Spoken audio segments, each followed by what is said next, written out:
तो भाई आज मैं आपको WWE के कुछ ऐसे सीक्रेट्स बताने वाला हूँ जो WWE बिल्कुल भी नहीं चाहती कि आपको पता लगे, क्योंकि ये सीक्रेट्स हैं। और अगर आप ये सोच रहे हो कि ये सीक्रेट्स हैं तो मुझे कैसे पता, तो भाई ये भी एक सीक्रेट है। और बिना किसी सीक्रेट बताए आज की इस वीडियो को स्टार्ट कर लेते हैं। तो भाई अंडरटेकर वर्सेस केन का इन्फर्नो मैच तो आप सबको याद ही होगा, जिसमें हमें ये मोमेंट देखने को मिला था। लेकिन केन ने ये स्टंट परफॉर्म कैसे किया? और अगर आप ये सोच रहे हो कि ये आग नकली थी, तो भाई आप बिल्कुल गलत सोच रहे हो, ये आग बिल्कुल असली थी। मैच स्टार्ट होने से पहले अंडरटेकर और केन दोनों के कॉस्ट्यूम्स के ऊपर फायर प्रूफ केमिकल्स लगा दिए गए थे। और मैच के दौरान जब फाइट रिंग के बाहर चली गई तो केन क्रॉल करके रिंग के नीचे चले गए। केन की कॉस्ट्यूम का बाजू वाला हिस्सा रिमूवेबल था और WWE का एक रूम मेंबर रिंग के नीचे था, जिसने केन के उस बाजू वाले हिस्से को उस हिस्से से रिप्लेस कर दिया जो कि फायर प्रूफ था।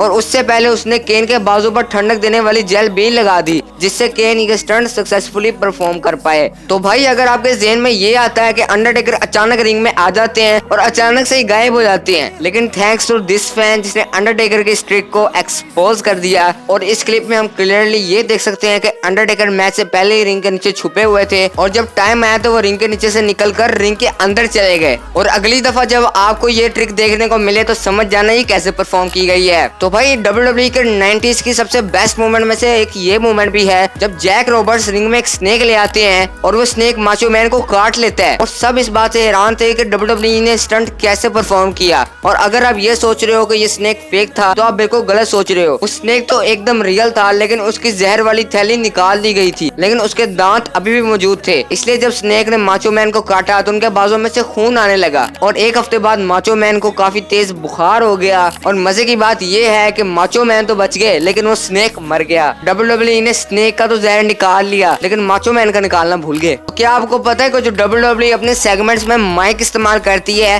वो फेक होता है? हर बार नहीं, कभी कभी। क्योंकि इस क्लिप में हम क्लियरली देख सकते हैं कि डीन एम्ब्रोज के मुंह से जब माइक हटता है तो उनकी वॉइस तब भी वैसी रहती है। Weird if there were cameras in the locker room if we didn't have an interview. All right, okay. Actually, I'm getting pretty good at this whole interview show thing. I think they're gonna give me my own show. तो अगर आपके भी ज़हन में यही आता है कि यार WWE तो फेक होती है, लेकिन वो ब्लड कैसे निकाल लेते हैं? फिर क्या वो ब्लड फेक होता है? नहीं, वो ब्लड एकदम रियल होता है। लेकिन once again thanks to this fan जिसने ये ट्रिक भी एक्सपोज कर दी। इस क्लिप में हम क्लियरली ये देख सकते हैं कि CM पंक खुद ब्लेड मार के अपने सर में से खून निकाल रहे हैं और WWE के सुपरस्टार्स भी कुछ ऐसा ही करते हैं। तो भाई आज की इस वीडियो के लिए इतना ही था और मैंने आपको ये सीक्रेट्स इसलिए बताए, भाई ये भी एक सीक्रेट है। अगर आप ये जानना चाहते हो कि what if CM punk never left WWE इन 2014, तो इस वीडियो को क्लिक करके जरूर देखना। वीडियो को लाइक और चैनल को सब्सक्राइब कर दो।